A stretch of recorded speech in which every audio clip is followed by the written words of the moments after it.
Le tribunal de grande instance de Ouagadougou au Burkina Faso a condamné le 5 juin 2026 le capitaine Abdoul Kader Zanré, ancien chef de la sécurité de l'ex-président Paul-Henri Sandaogo Damiba, à 11 ans de prison, dont 5 ans ferme, ainsi qu'à une amende de 2 millions de francs CFA. Il a été reconnu coupable de complicité de dégradation volontaire de biens privés par incendie et de mise en danger de la vie d'autrui. Pour rappel, le lieutenant-colonel Damiba a été extradé de Lomé vers Ouagadougou le 17 janvier 2026, où il est poursuivi pour une présumée tentative d'assassinat contre l'actuel président Ibrahim Traoré.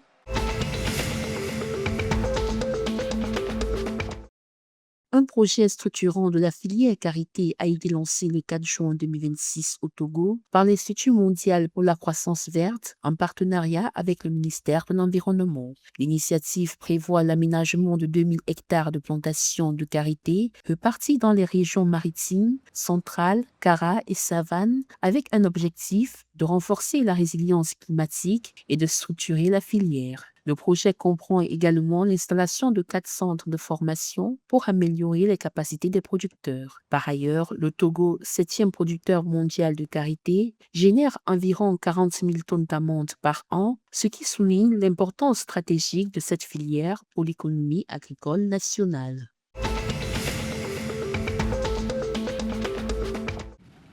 Le Sénégal a levé 92,5 milliards de francs CFA lors d'une adjudication de bons et obligations assimilables du Trésor tenue le 5 juin 2026, dépassant son objectif initial de 90 milliards de francs CFA. Le bon assimilable du Trésor à 364 jours a été entièrement souscrit avec un rendement moyen de 7,40%, et tandis que les obligations assimilables du Trésor à 7 ans ont été intégralement absorbées à 7,79%. Les ressources mobilisées contribueront au financement des projets de l'État et au soutien du budget national.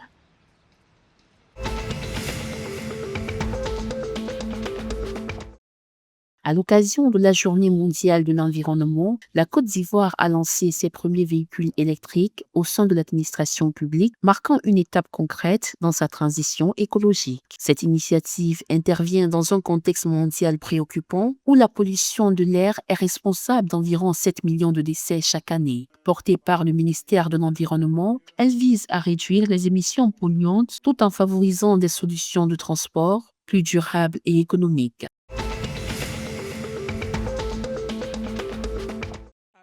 Le Comité national paralympique du Ghana a officiellement dévoilé sa sélection pour les Jeux du Commonwealth 2026 qui se tiendront en Écosse du 23 juillet au 2 août 2026. Lors d'une cérémonie tenue à Accra, le président du comité, Samson Ding, a présenté une équipe de 5 para-athlètes engagés dans 3 disciplines, para-athlétisme, para-powerlifting et para-natation. L'objectif affiché est clair, décrocher des médailles et viser le podium pour représenter fièrement le pays. Les athlètes sélectionnés incluent notamment Zinabou Issa, Haruna Tahirou et le nageur Promise Aeto.